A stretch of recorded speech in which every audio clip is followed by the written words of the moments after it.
Great. Okay, so now we're recording. And again, I want to welcome everyone to the first virtual roundtable that we're hosting to talk about reproductive and birth justice issues in the face of COVID-19. And I'd love for everyone, if you could, to please take a moment. Again, just enter your name and other kind of helpful introduction type information into the chat box so we know who's here. And we'll also go around person by person and introduce ourselves just so we know who's here with us in the room today. So why don't I pass the mic to Samsarah to introduce yourself. Sure. So my name is Samsarah Morgan. Hello, everybody. Beautiful faces. Hey, my babies. Oh, yay. So I am the executive director and founder of Nia Healing Center for Birth and Family Life, Oakland Better Birth Foundation, and the Better Birth Association of Harlem. I've been a doula for 40 years. I am still a mama and a grandmama, member of this beautiful Bay Area and New York birth communities, and I'm happy to be with y'all.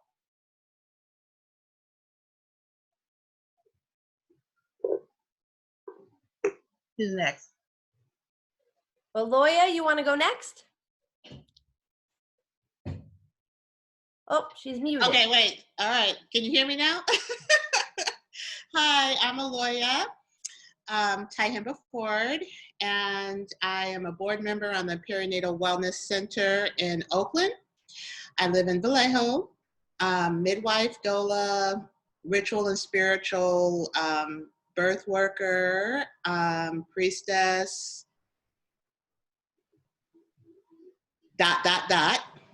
And I also work very close with Elisabeth on her CIS projects dealing with birthing, advocacy, and justice, and creating different programs for CIS that deal with the birthing community.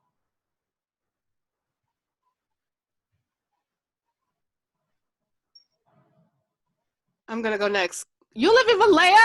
I do. I didn't know you lived in Vallejo. Oh my God. OMG, right? Okay. Now I gotta come over your house. Yes. Eventually. All right. So excited about that. Anyway, me and Queen Mother go way back. That's how I know her. So my name is Lisa. And I go by she, her, and I am midwife, doing home birth right now. I'm working with Sumaya Franklin mostly, and also I'm still tethered to my L&D job right now. I'm trying to figure out how to get out of it, but I need to be insured for my health. So yeah, so that's what I'm doing, and I'm based in Vallejo, but I'm traveling everywhere. Thanks. Who'd like to go next? Should I call on people? Would that be easier? Okay, Jewel's gonna go. Right on. Hello, everyone. My name is Jewel. I am a doula, aspiring midwife, birth worker, full spectrum doula, and I'm located in Oakland, California. I'm also looking to edge into fertility and like internal hormonal balancing and balancing out our bodies and natural methods of conception and or transitioning from being pregnant. So I'm looking to build with folks and really integrate deeper into our communities in that way.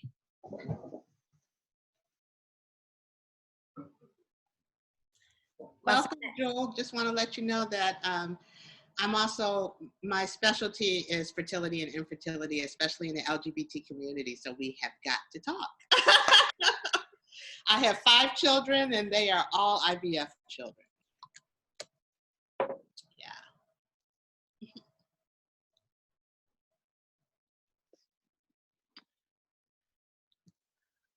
I'll go. That was a beautiful share. Thank you.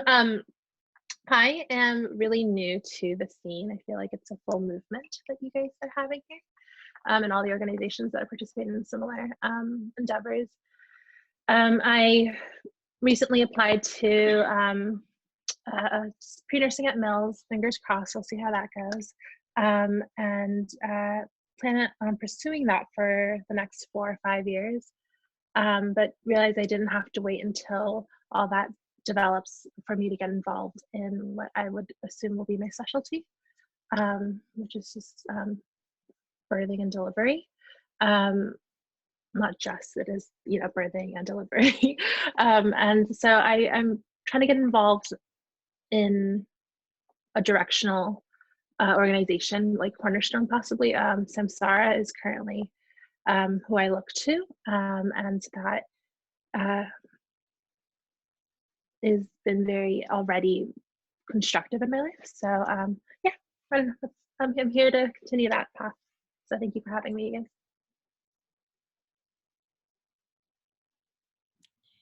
All right, I'll go. I'm Evalie Long. I'm a home birth midwife in the East Bay, and mom of 3, and busy, as I'm sure all of us are. So hopefully I can stay on this call. I might have to hop off and, you know, hang out with the kids.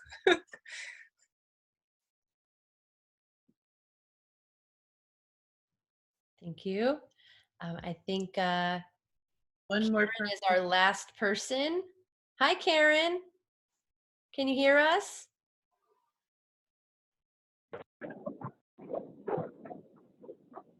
Hello, Karen. Are you there? You can't hear you, Karen. Okay. I hear some sounds, but I'm not sure if it's Karen or not. We're wrapping up introductions, and we're gonna like jump in. So anybody else who wants to introduce themselves, now's the time to do it.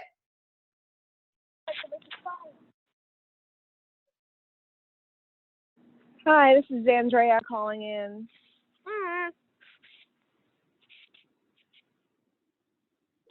Hi, Andrea. Where are you calling from? I'm calling from New Jersey. New Jersey. Awesome. And, Hey, Andrea. Hi, Samsarah. Hey, girl. Why can't we see you? Is your hair out there? No, I don't have a connection. Ari and I are finally outside for part of the day because we. I feel you. Glad you're here, though. Me too. awesome. Andrea is the director of the Better Birth Association of Harlem, just so y'all know. That's awesome. Tell us more about you, Zen. Sorry, I put it on mute. What were you saying? What's more I was about telling me? everybody that you're Better Birth Harlem's director, and I wanted Yes, you indeed. to, yes, and I wanted you to share more about you because it's introduction time. Okay, so I am a mom of an 8-year-old. I am a movement instructor, now doing virtual movement, and at a school, a private school in New York. I am a personal trainer, yoga instructor, a Thai yoga massage practitioner, a nutritional doula. I'm also a co-founder of a cannabis business where we called Zanjan Kanakura, where we offer jazz, teas, with the healing properties of cannabis. What else right now? I'm sure there's more. I just can't think of it right now. And I live in New Jersey, and we're confined into the house, and my son is loving it, but I am not. Oh my God, I feel you. I got 2 toddlers, and we're in a 1-bedroom spot. So we are a pressure cooker of love. Wow, yes. But it's happening. Yeah. I think there's a lot of moms on this call and parents. So thanks for joining us so much. I'm so excited to meet you. We're recording this. Thanks. Anybody who joined after I announced that, we're recording this. So you can also look forward to checking out the video footage in the future.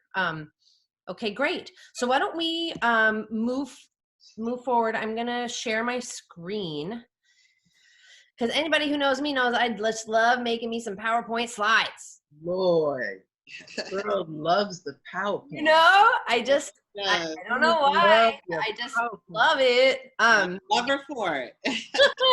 Just helps me stay focused so I don't just ramble. And so we really are leveraging our time together to the most. So beautiful PowerPoint. Don't worry. So next up on our agenda today is to really focus our attention in on birth and the rights and justice issues that we are observing unfolding right now before our eyes in the face of this COVID-19 pandemic, and what we as collaborators, co-conspirators are going to be doing to respond to what we're seeing happening in our communities. So I just want to make sure that we're all set. So I'd like to hand the mic to Samsarah Morgan to talk about our first agenda item. Oh, of course, it's not letting me do my slides. Hold on. Give me 2 seconds. Let me stop sharing.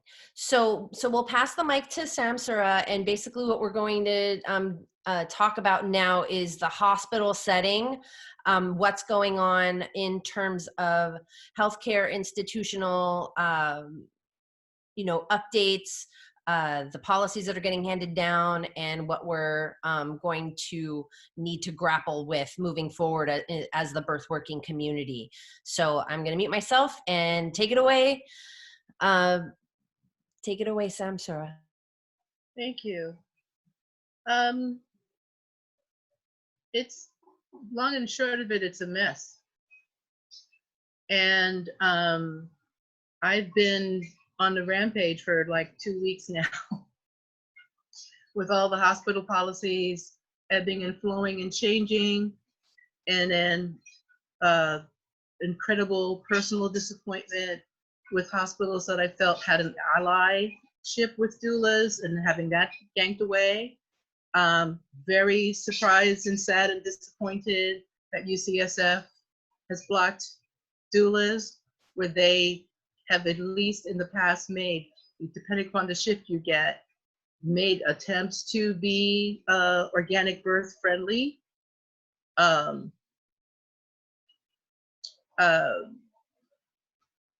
The last hospital,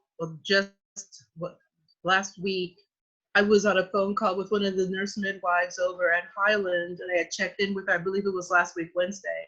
I was on the phone with her talking about other stuff that's going on, and I just double checked with her, how are things, doulas in Highland? She said, oh no, we are totally supporting doulas being in hospital. We fought for that, and and it's still the partner and the doula, 2 people, partner and a doula. And we're like, great, so great, because of course, Highland's a baby-friendly hospital, so that would make sense, yeah, that they have that kind of a policy.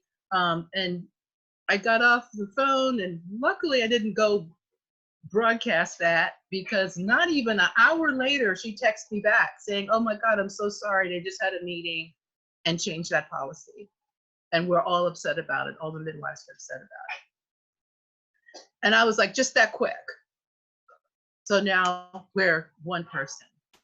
So what we're seeing with that 1 person policy is a couple things. One is the family, only UC Davis Hospital is the hospital right now, for the latest data that I can gather, and I've been on this like Sherlock Holmes for days.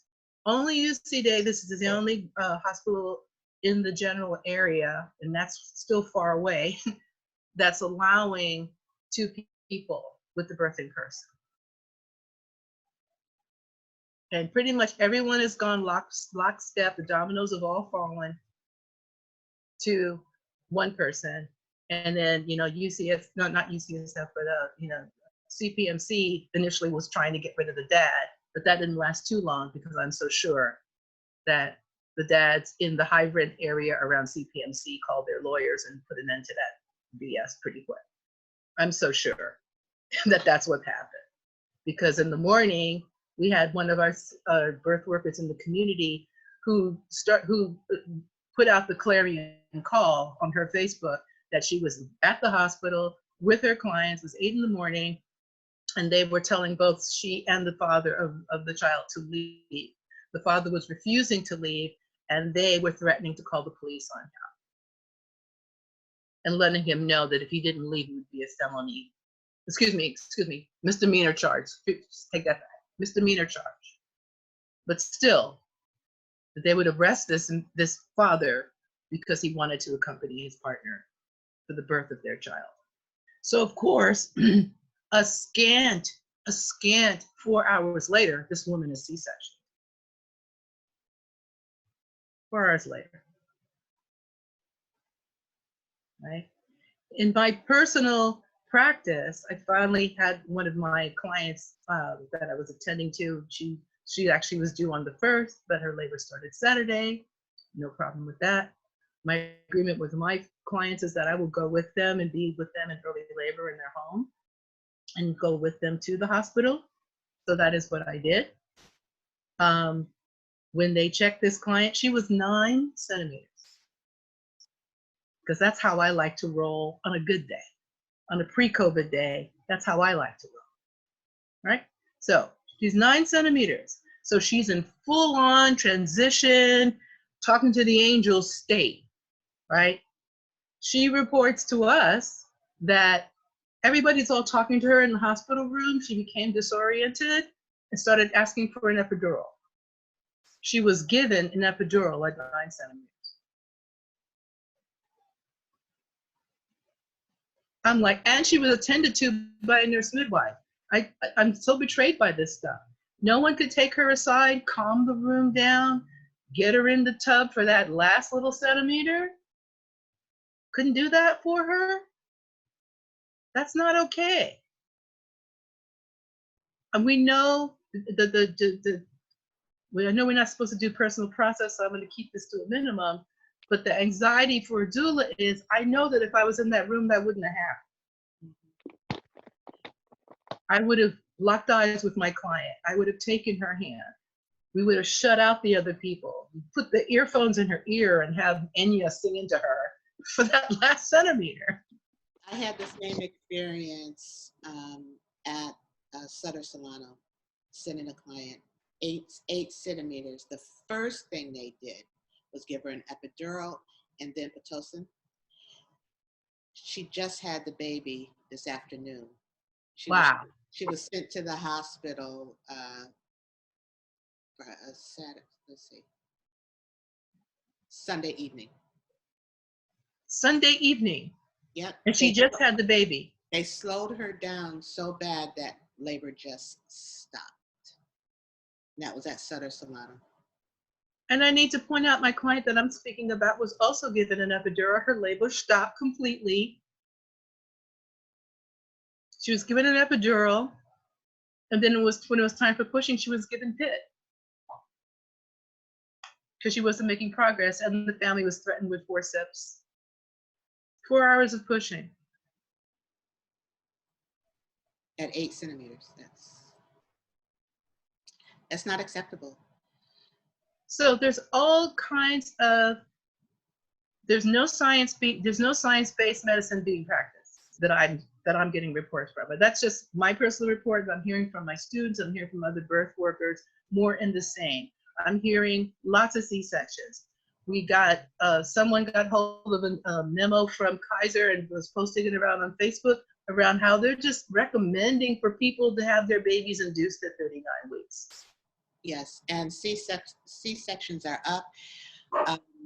Spoke to my aunt in Syracuse, New York, and they're having the same problems there. I think they're only allowing one person in the room with the laboring parent, and it's a nightmare. Yeah. So, you know, that's the problem. I mean, it's like the hounds of hell have been let loose. So I just want to say that I haven't been at my job since the 15th of March because of the way they were treating us with the mask situation. And this is being recorded, so I don't want to say too much. I'm not going back until April 9th. So the change from 2 to 1 happened while I was on leave. I can't take it. I'm on the literal verge of being fired because my mouth is too much. And so like I can't take all these changes because when she said out of one side of her mouth that that stuff could live in the air for 3 hours, and on the same side of her mouth in the next 5 seconds she said we can't wear a mask. I was like, oh, I'm wearing an N95. Oh, I'm wearing one. I don't care what the rules say. I said it just like that. And when I went home that night, I was like, you know what? Let me not get my ass fired. Because I'm about to tear some asses a new hole. And so I said, you know what? I'm sick.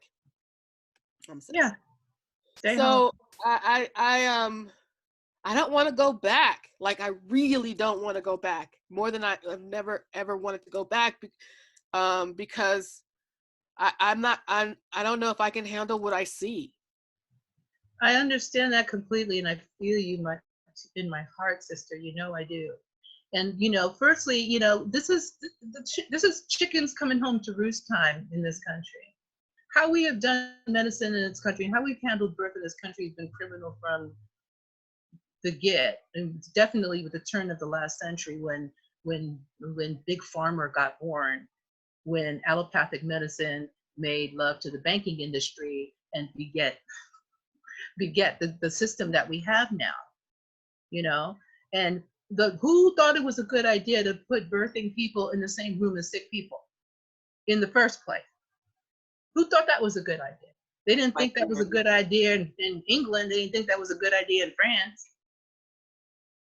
But this country, because the prevailing thought is that this is a sickness. And so we're going to treat it like a surgery. We're going to treat it with medicine. We're going to treat it with surgery. So of course we got to get rid of those damn midwives because they're all crazy witches, right? This is a witch hunt. Dangerous, crazy witches. Dangerous, crazy witches. Yeah, this is a witch hunt. And you know, brush up on your history or your herstory actually, because this is what's happening all over again. And if we don't focus and organize and do something that is a step in action, you know, we're angry, we're upset, let's channel that energy into action and, you know, state demand what our needs are. It's not going to get any better. Yes, that's true. I mean, you took the words out of my mouth to a large degree. That's definitely true. I mean, that's my hope at the end of this conversation is that we walk away with some action steps, because it is really time for some direct action around all this stuff. We need to make sure that doulas get back in the birth room. This is a prime opportunity. Some folks have been sitting behind their desks dreaming about this day. Again, we had another report 2 weeks ago, Saturday, that the nurses on staff at CPMC that day had a sign on their nurses station saying, "Yay, no doulas." So there are some folks who are really happy to not have to deal with us, even though we would be incredibly helpful to the nursing staff at this time, okay? We would be, so the nurse who's taking care of what, 10 women at a time sometimes? It does not have to come into that room, because we can change the chucks on the bed. We can help the client get into the tub and out of the tub. We can warm her up some broth. We're smart medical folks, smart nurses are like, oh, thank God you have a doula. I can go chart. I can do this other stuff. You let me know if you need me. Nice doula. What's your name? Hi, doula. I didn't meet you before. That's a smart nurse. These other territorial wacky people get all, I don't know what their problem is, handmaids of the patriarchy, man. There needs to be like a therapy center for them to go get healed, restore themselves. And, you know, they're very happy to be even more overworked than they are for the underpayment that they receive without the help that doulas give. Doulas stay in one room. You go into the patient's room, we stay in the room. If you want to make a rule saying, okay, doula, you don't leave that room once you go in it, fine, we can do that. I'll bring my snacks and we'll just stay there. And I don't bring my clients into the hospital for them to linger around for hours anyway. We're gonna have a baby and get the hell out of there, okay? And so do that, but to say no doula at all, and the medical staff wanted to say also, they're going from room to room to room. These poor people, stressed out, not able to protect themselves, not having the appropriate gear, as our sister Lisa's talking about, they're walking around from room to room to room in the Journey S hospital, and then they're gonna come talk to my client. And they're worried about me. It doesn't make any sense. It's all about making money. They get to give more medications now. They get to do more surgeries now. Ka-ching, ka-ching, ka-ching, ka-ching on all of that. That's what's happening. So there is a petition going around that is going to end up on the governor's desk eventually. Oakland Better Birth has written a letter. I'm going to add that stuff. Kathleen, are you at home? Kathleen? Well, I'm going to ask Kathleen. Huh? Where she is? Yes, I am at home. Can you grab the link for the petition and put it in the chat? I just did. Oh, Okay, great. thank And you. if you can grab the link for our letter and put it in the chat as well? Yeah, I'll do that. That sounds great. So Oakland Better Birth Foundation has written a letter. We have a whole bunch of beautiful people who have signed on to it. Elizabeth Davis has signed on to it. Pat Brooks here in Oakland, one of our fierce freedom fighters, has signed on to it. Please take a look at it. Let us know if you'd like to be added to it. And that's going to the governor eventually, and it is going to the San Francisco Board of Health and whoever the equivalent person is in Oakland, because Oakland doesn't even have its own Board of Health, because that's how sad Oakland is and no one loves it. It doesn't have a direct Board of Health department. Isn't that, when I found that, I didn't even know that till I started doing this research. So I'm feeling that other things have to happen, and it needs to be driven by the consumer. They don't really care what doulas think about this. They couldn't begin to care less. There has to be a way, I would love for us to brainstorm ways to, I love your faces, Joe, go ahead and make your faces. We have to have a way to talk to birthing people, talk to mamas, and get them fired up. Because when the hospital tells them that they can't have their doula, they need to raise a stink.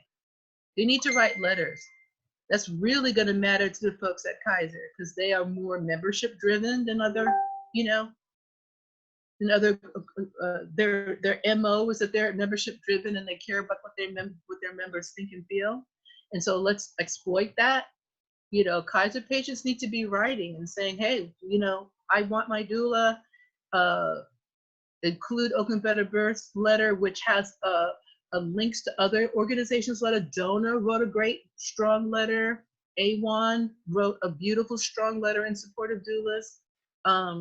That all of these birthing organizations, the World Health Organization, until very recently, was supporting doulas being present, but we're going to use their old statement.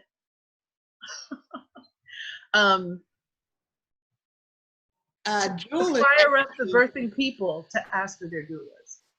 Jewel is asking who our policy advocates are.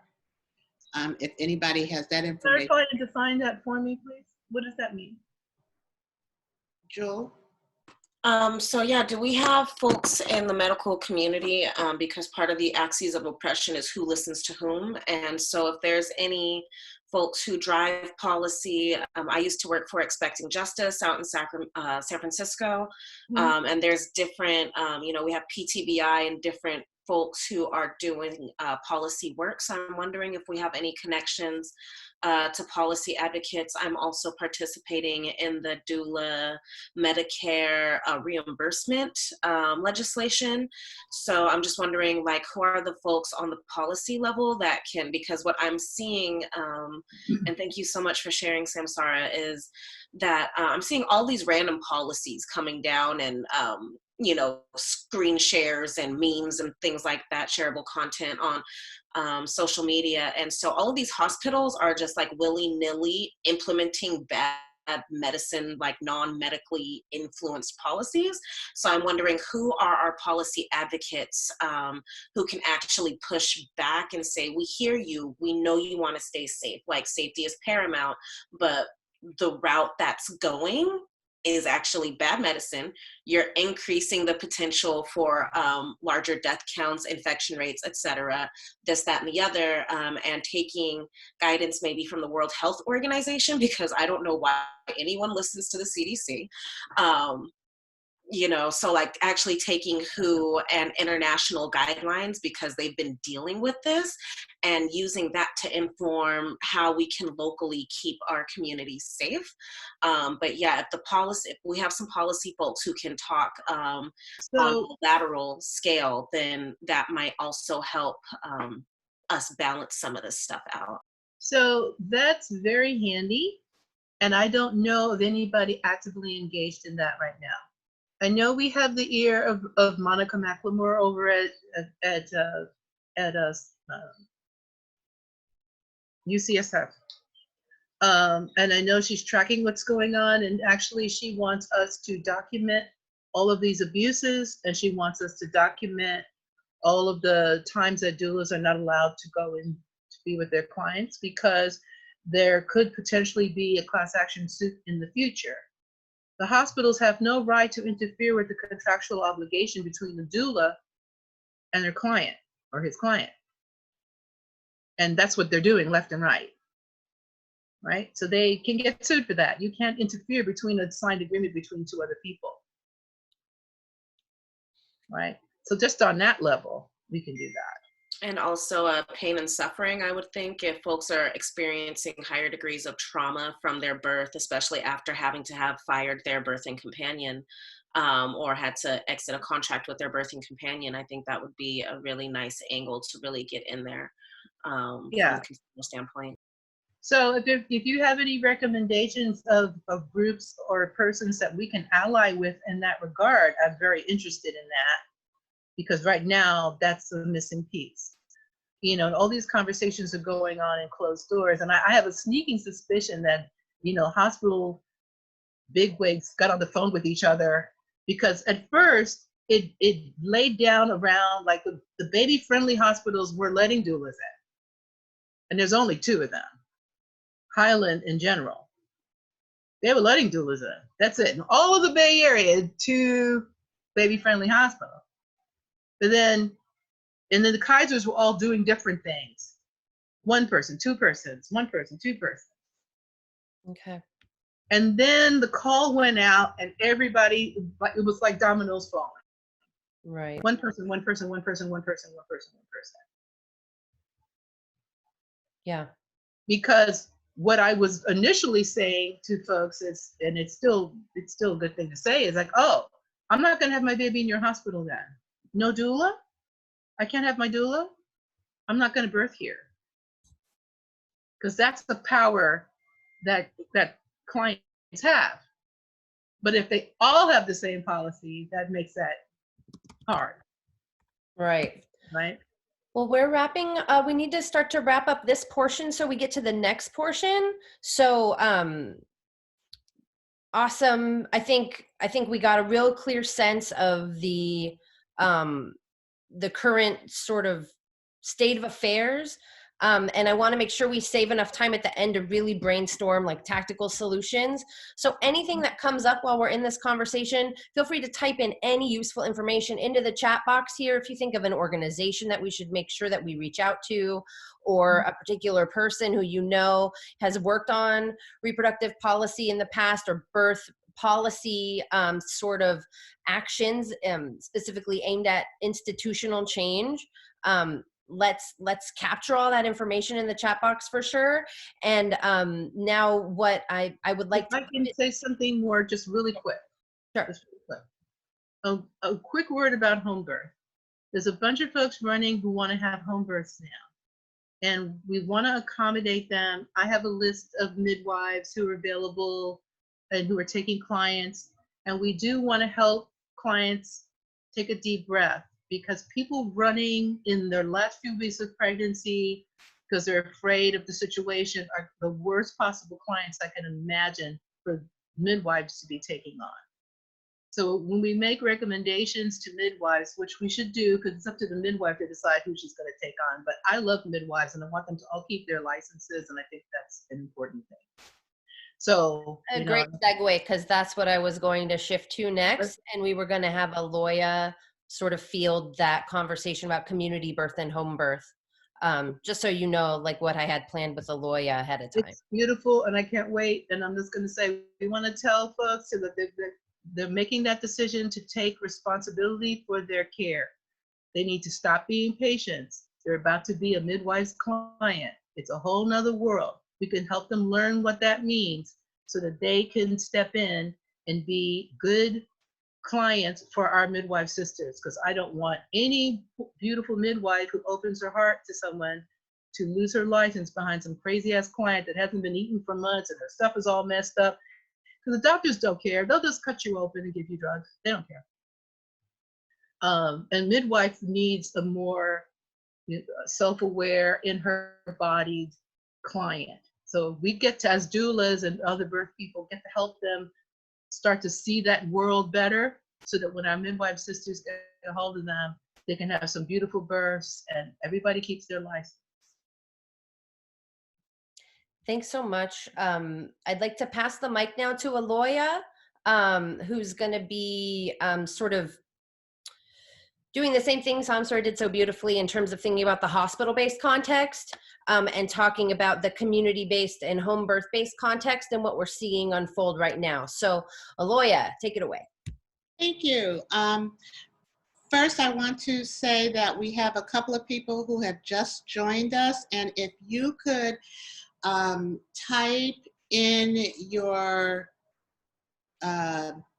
pronouns and organizations, titles, where you are, who you work with,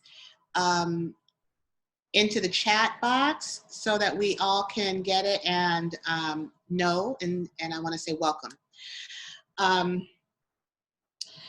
I have spoken to several, especially yesterday, and this is emotional, so I'm going to try to channel my energy and breathe my frustration into action and progress, process into progress. So I've spoken to many birth workers, in particularly doulas, yesterday, and they are having financial struggles, life struggles, because of what's going on. Lisa mentioned that she is just trying to figure out a way how to get out of, how to move from her nursing into full-time midwifery, but she needs the benefits. Well, a lot of us who are doing this work don't have those benefits. A lot of us, especially our elder midwives and Indigenous midwives and birth workers, do this as a way to supplement their disability or their Social Security, besides doing it for the love of the work itself. And so this whole pandemic has, and everything that Samsarah has shared with us, has caused a loss of income, financial stability for our birth workers. So the first thing that I wanted to ask is anyone feeling this or have heard about what's going on? What barriers are we taking with new clients? Are home births becoming more prevalent now? What is the impact that this is having on our community?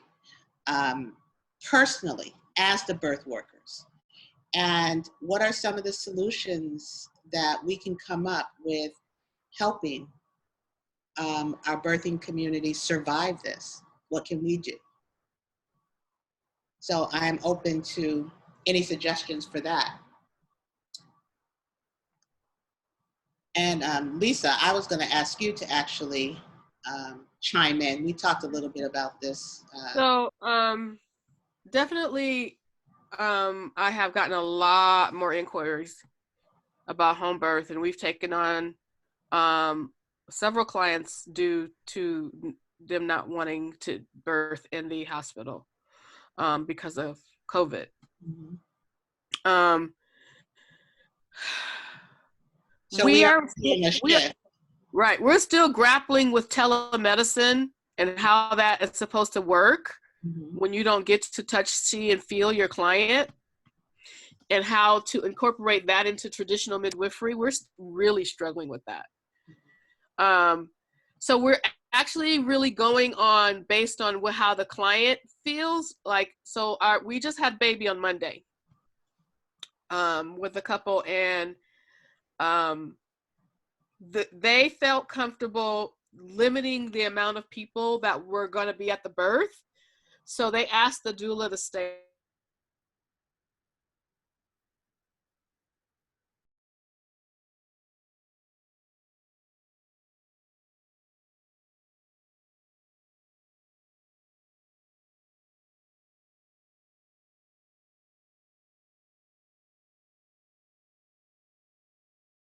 at home, and the doula still did a lot of phone call in, a lot of FaceTime in. And so that's what I'm finding is that I feel like it's even more important for the doula to be with someone who's going to be in the hospital during this time, because you get to be with them before they actually get to the hospital, and then you prepare them for what they're going to encounter and all the things that they're going to say and do to that can slow down your labor progress, and then be on FaceTime with them.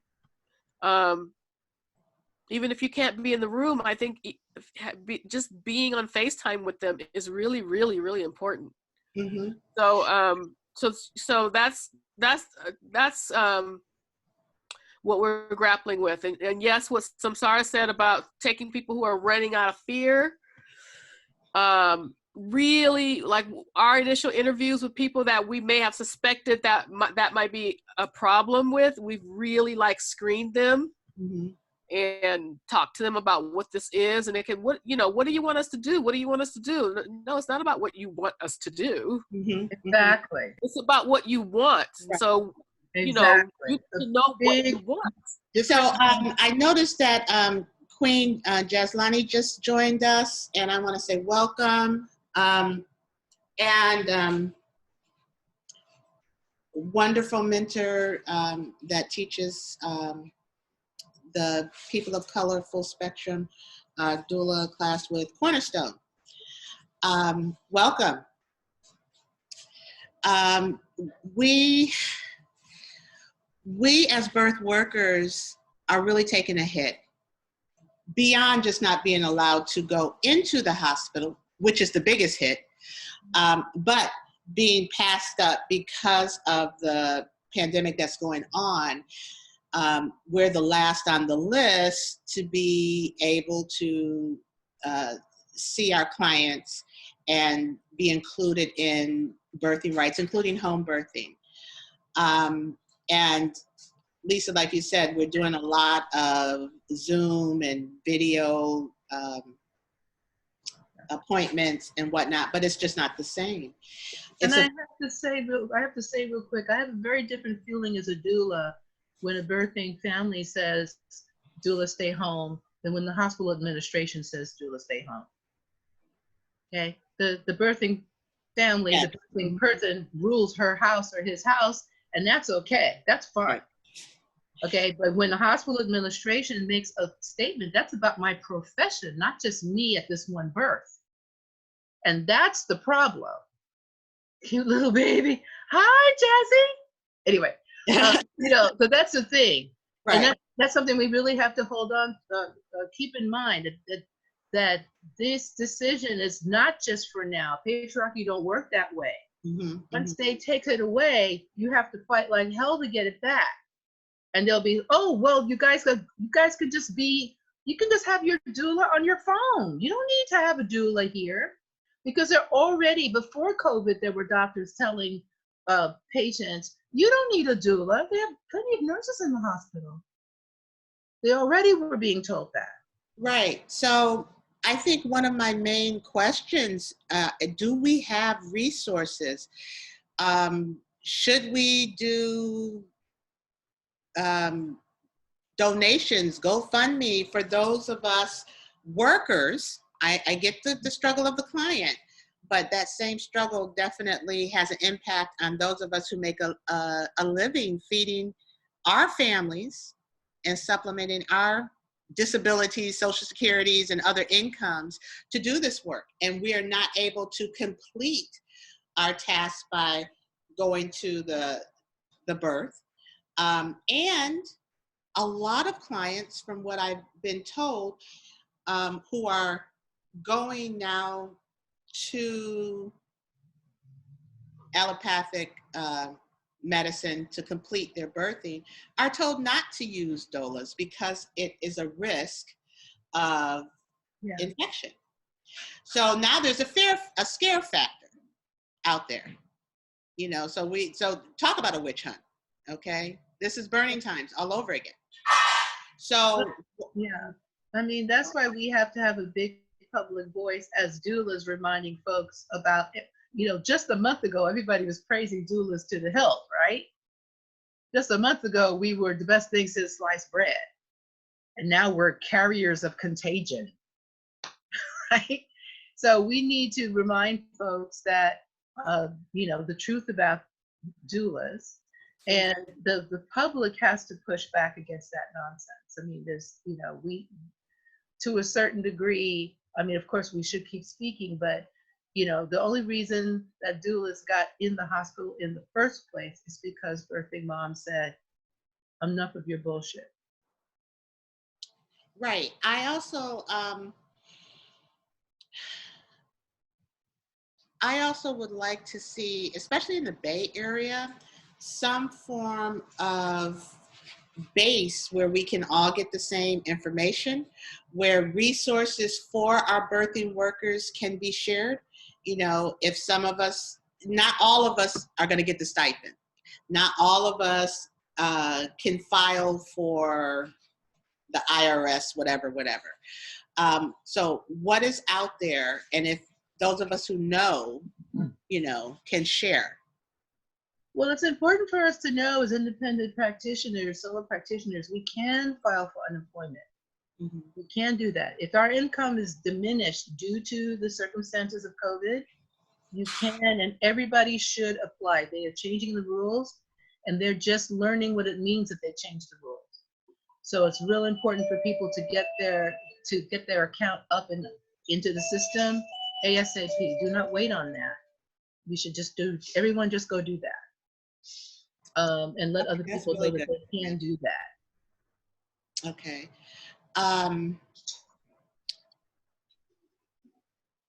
Elisabeth, I'd like to ask people to just keep thinking about this. Think on solutions, resources where we can reach out.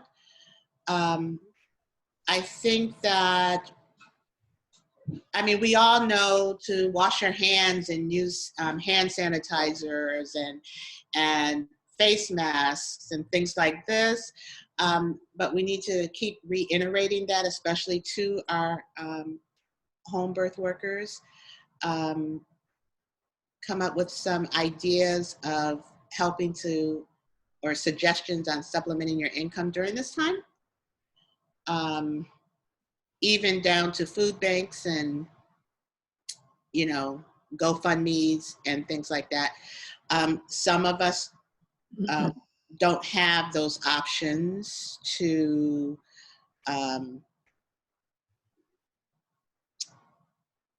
you know, a lot of us are like one lady I spoke to yesterday, this sister is having it hard, Napa. She's in Napa. Everything is shut down there. And, you know, she doesn't have benefits. And she has 3 children, you know, so she had to apply for state assistance and so on and so forth. So definitely let's keep those birth workers in mind and heart. And if you hear of something, if we can share it at the bottom of this conference or event notes. Yes. Or set up a group for this chat that we can do, and we can share those resources. Right. And to let people know that people really do need to file for unemployment, and everybody get on the roll for that. More money is being allocated to unemployment, and more time to be on unemployment to get people through this time. So people have worked hard and paid their taxes, and this is an opportunity to get some of that money back. Great. And if we communicate with each other here, we'll do our best to get the information out everywhere. The other thing is, I'm thinking about how we can push towards getting insurance to cover home birth, because this is a medical necessity. When you can't provide a safe environment for women to give birth in a hospital because of infection risk of you're having the doctors go from room to room without protective equipment. They're not changing their clothes. You can't guarantee that person's safety, and so it would behoove the insurance industry to cover home birth, and also, and that would alleviate a lot of some people's issue, because with everyone struggling, because of this time, the people who are not working, it's not just birth workers who are struggling, it's people who normally would have had the funds to pay for this are struggling. Right. And are we seeing more of a trend with free birth? That's something that has come up. If I can go back real quick to the insurance situation, I've heard, it is not confirmed as of yet, but I've heard from several sources that Anthem Blue Cross is willing to pay for home birth, like with a licensed midwife. I have a potential client that we're interviewing soon, whose insurance carrier may cover her. So if that's true, and we can push other insurance policyholders to follow suit. That'd be a good. Kaiser is actually thinking about having. Yes, they're really thinking about it. So if people can push, if there are people that we can push that issue, I know there are people who are working, who are putting bugs in people's ears about that. Okay.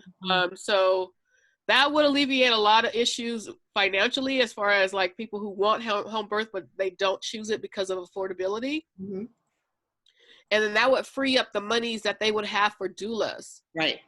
Because a lot of times people are choosing between the midwife and the doula. Yeah. Yes. Changed again. Kaiser changed again. We had one client who was late to care, and she had Kaiser, and she got a note from her OB saying that it was a medical necessity that she needed to have an out-of-hospital birth midwife, and she had it all go through billing.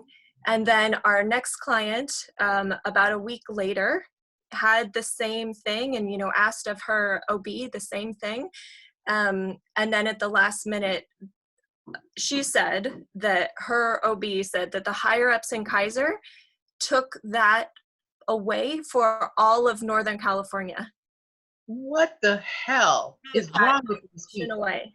Yeah, so they considered it for a second. Yes. It's gone. You know why? Too many people were asking. I mean, Mm-hmm. yeah.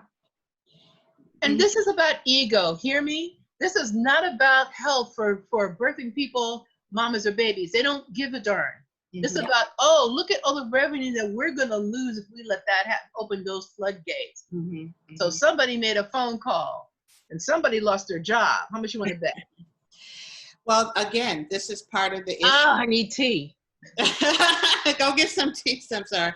This is part of the issues that we are facing and we're going through that is affecting not only our clients, but us as birth workers all around. So it is very important if we can to keep in contact. I want to bring up free births. Anybody experiencing more free births or a trend with more free births during this COVID-19 situation, and how does anybody feel about that? If I can jump in here for 2 seconds, right before we go into free birth, because I was invited to a free birthing webinar that's going to be taking place in the UK. I'm part of Doulas of Color on Facebook. It's a group and a lot of the membership is from the United Kingdom. So I'm interested to see, you know, what they're going to be able to share around that conversation, plus or minus the fact that we're in a surveillance state. So all of these platforms are being monitored, as well as I'm hearing some of the fact that we may or may not be losing encryption on previously protected platforms due to the scare. So that's a lot to hold. But before we go there, I have an advertising degree. I am one of those people who went to grad school and racked up 6 figures of debt. And I'm like, how do I use this? Because I love being a doula deep down in my soul. And so when it comes to everything that I'm hearing here, my other passion is creating infrastructure, systems, and things that have teeth, legs, and traction. So I'm hearing that the client education piece has to be really, really, really big. So if we can get together and brainstorm some content creation about like what hospitals are recommending, because we know what happens with these power differentials versus like the studies on doulas are still valid. And in fact, if you do what the hospital recommends, here's your little flow chart on potential outcomes.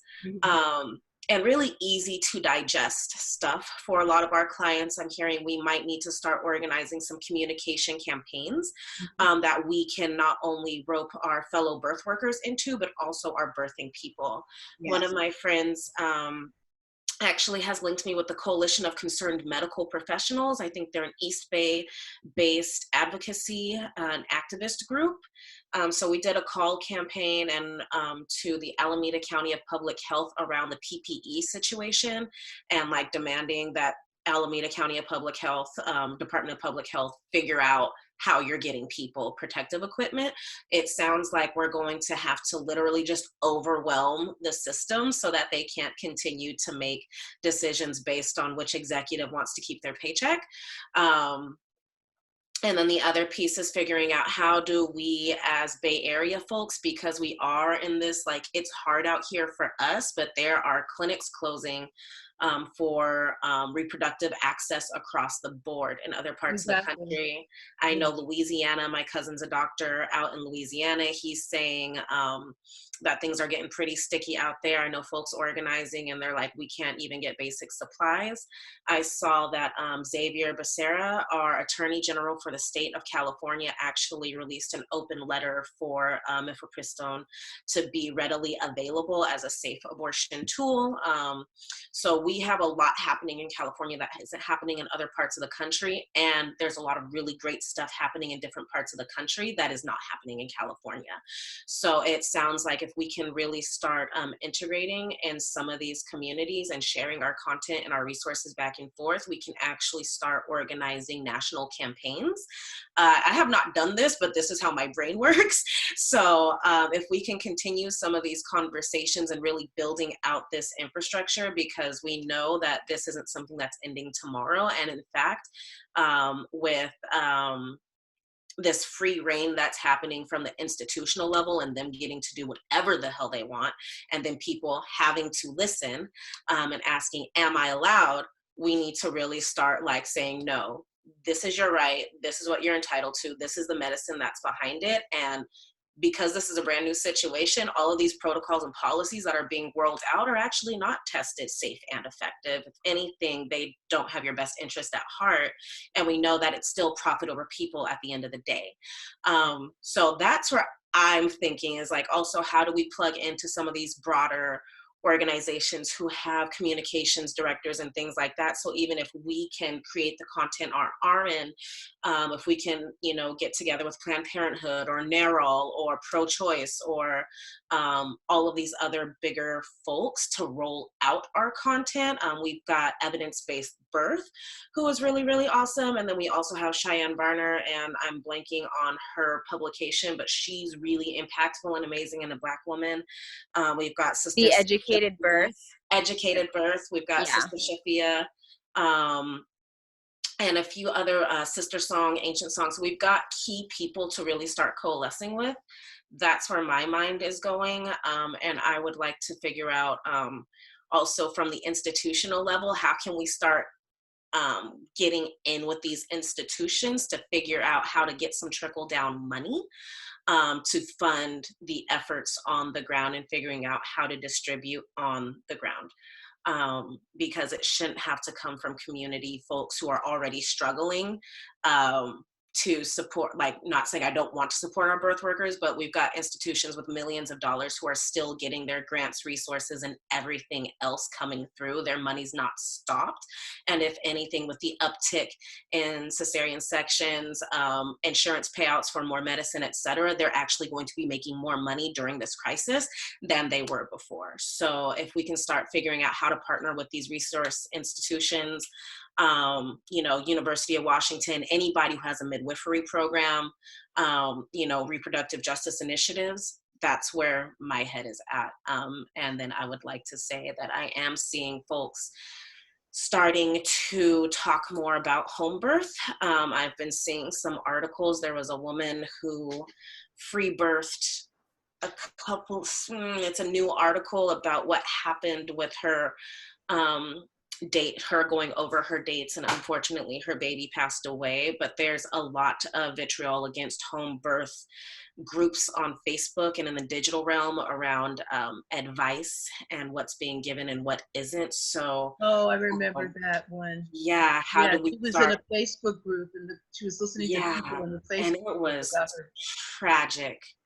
We also need to integrate with NECA Hall on, you know, all of this. And what I'm thinking on the consumer, or I don't want to use the word consumer, but the people who are having the people level is really emphasizing that if you want to do a home birth, or if you're looking at free birth, having help and good information and a resource is not a detriment to your vision. If anything, it can be a more supportive, if that's where you're at, we want to support you and we want to make sure that you're safe. So how do we start having that intersection of folks who are able to advise and assist plus or minus license situations, and really holding that and giving folks the full yes, you can do it. Your body is amazing. And here's some shit that can happen. Here's what you need to look out for. And here, if you are assisting someone or, that is having a free birth, please, here's the signs and situations that you should be looking out for. The same way we roll out a postpartum protocol. And if there's more than this much bleeding, then call this, number and all that kind of deal. So that's where I'm at and wanting to look into and build with. Okay, that's awesome. Oh my God, Jewel, thank you so much. I'm getting actually a lot of everything you just said. Samsarah, I want to just go back. You said that there was a birthing center that was closing. Was it in San Francisco? Closing? Uh-huh. I think you're talking about Megan mentioning that, was it Cesar Chavez closed? Oh, but that's a hospital. Let's not get confused. A hospital might call itself a birthing center, but it's a hospital. Okay. So when I'm thinking about a hospital, a birthing center, I'm talking about like Pacifica or San Francisco. Okay. Okay. So yeah. So they're not closed. They're just full up. The problem with them right now is that they're all maxed out because everyone's run to them. Mm-hmm. And so right now, if you call them right now, they're going to tell you they can't help you right now because they have loaded up on clients.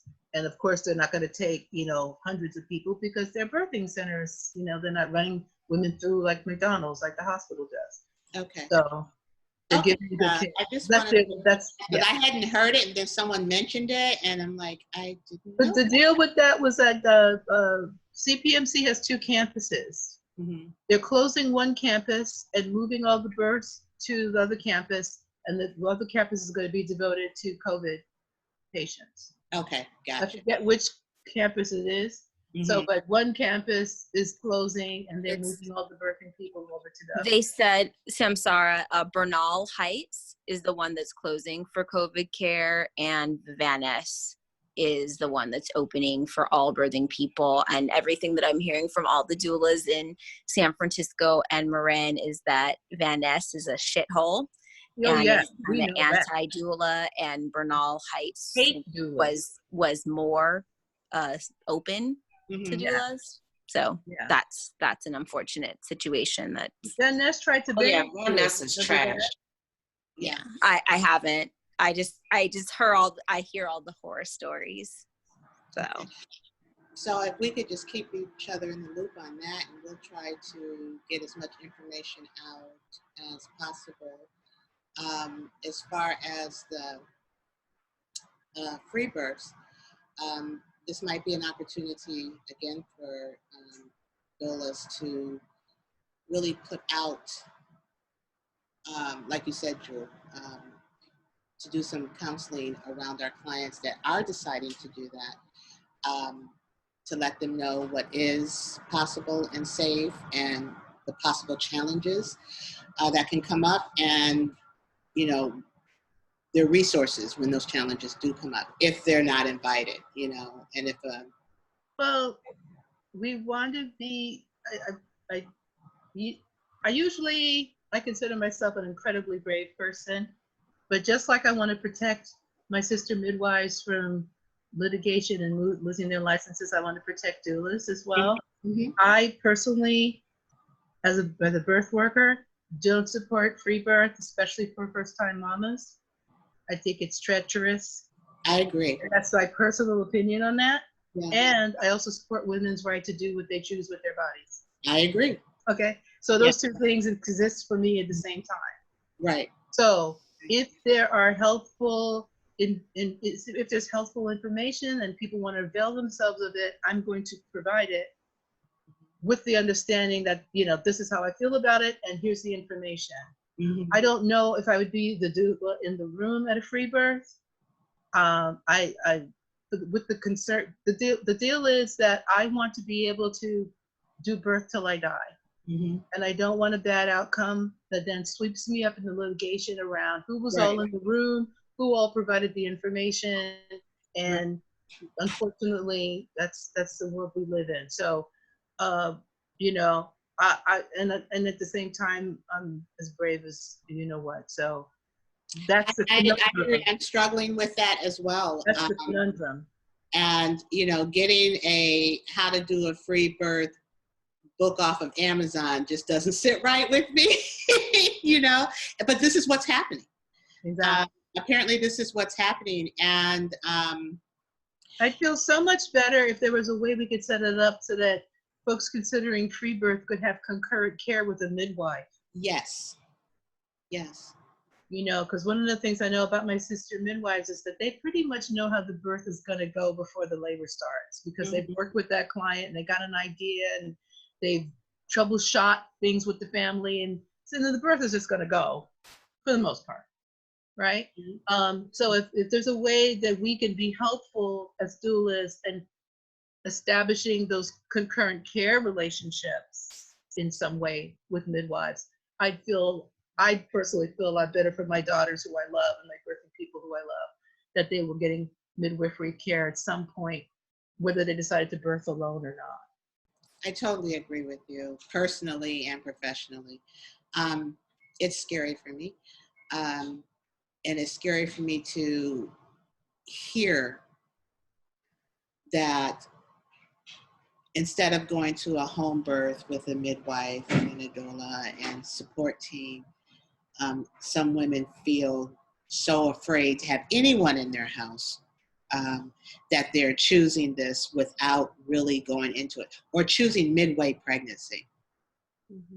Fear is the big issue there. That's the thing. Yes. Because they're doing it out of fear.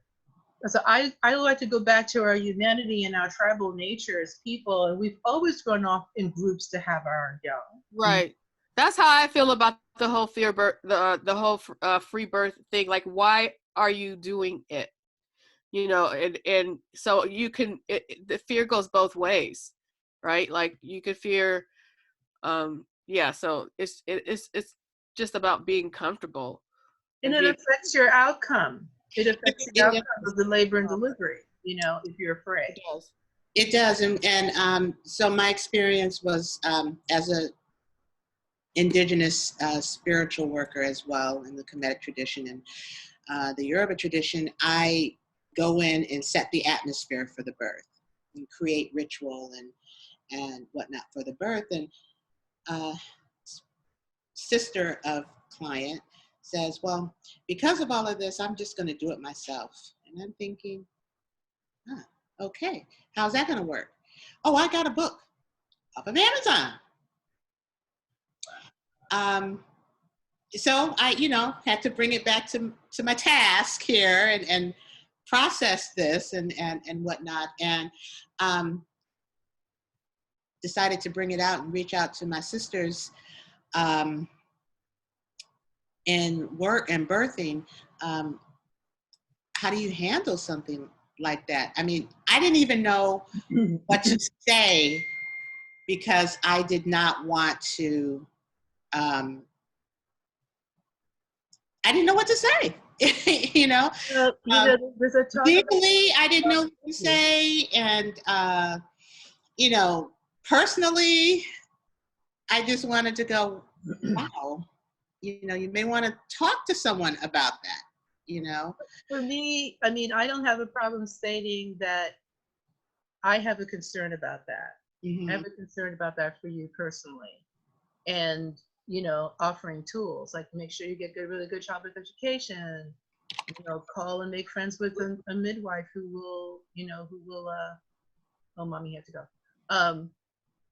Call and you know, get more than just that book off of Amazon written by who, where, when, what. We don't know about that. You know? Yes. Here's a midwifery textbook. Here's Heart and Hands.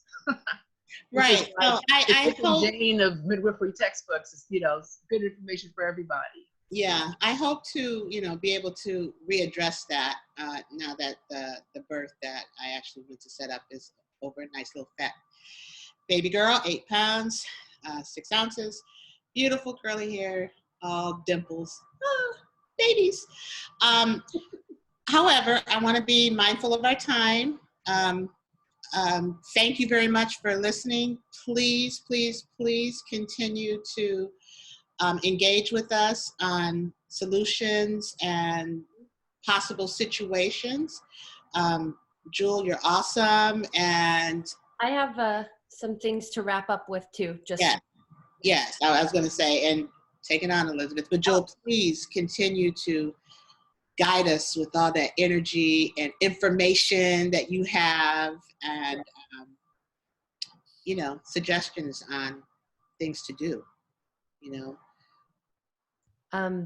Yes, so great. I think we came up with a lot of really great ideas as far as places to start in terms of organizing and activating this group of people to address these issues. So I really just want to thank everyone for their amazing input. And to make sure that we wrap up this conversation, we're over time. I probably should have just scheduled it till 2. I didn't have the heart to jump in and stop this, powerful conversation earlier. If anybody needs to go, please.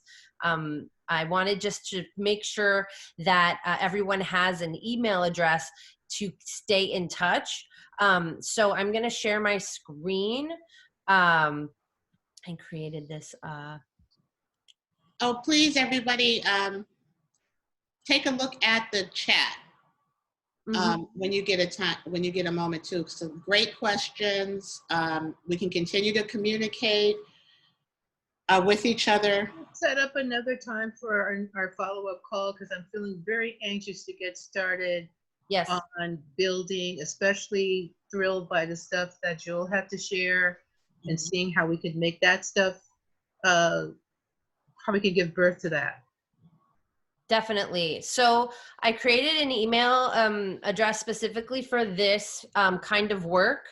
It's birthunity@gmail.com. And I want to invite everyone to please send your field observations there. If you're out in the field, you're working with a client, you're encountering what you're encountering, it's just a place that we can receive that information and kind of start to keep track. One of the things that we definitely want to do is document what we're facing, what we're seeing, so that we can hold power accountable when it comes time to draft, or to launch a public education campaign where we have these stories that are being used to push buttons, right? It's not going to look good if we start to see, people sharing their story about how they were refused the service of their doula, or they were pressured into care they weren't interested in receiving because of aggressive management timelines in the hospital, or et cetera, right? There's a lot of power in the personal story. I think if we're capturing our personal stories, it's a really great place to start and to generate that material that we can collectively potentially work on curating and disseminating either by social media or what have you, to really cause a PR nightmare for these people who are basically shutting down our really important work as birth workers. So in terms of a educational campaign, like Jewel mentioned, a client education campaign, but also a fellow birth worker educational campaign to unite ourselves. I'm just offering this as an email place to dump information. So you're not sure, you find a great article or news or a policy analysis, anything that you think could be useful. It's just going to be a place to dump good information and keep it together. So we also would like to, I want to make sure it's clear, this is the first of a series of conversations, and this is just the first to start to really talk about birth.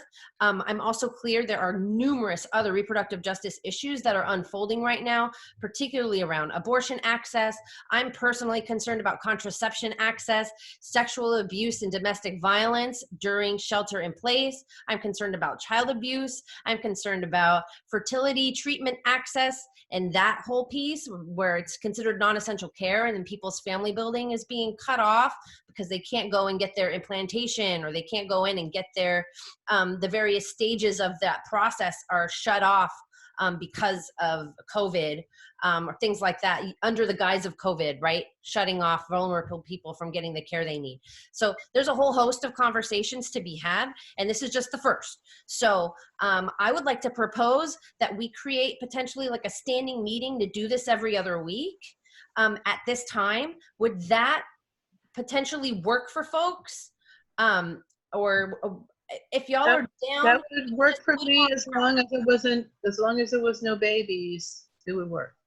I think that's for all of us, and I definitely, hopefully on the next call, want to talk about infertility and fertility services that are going on, especially in the LGBTQ community, but also worldwide, because there's some interesting prejudices that are happening within that. for sure. Yeah. Focus. So we can take that, we can either, just extend this conversation forward to the next one in 2 weeks.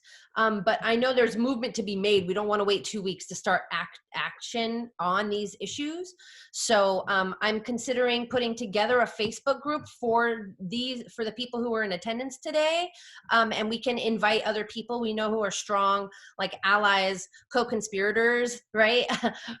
Rebel fighters in this battle. So please feel free to reach out to this email to make sure I have like your Facebook name or whatever you might want to get invited. Just reach out to this email. This is going to be the way that this is going to be like the kind of organizing anchor for now. I just want to mention that Elisabeth and I spoke about creating a Facebook, a Birth Unity Facebook page.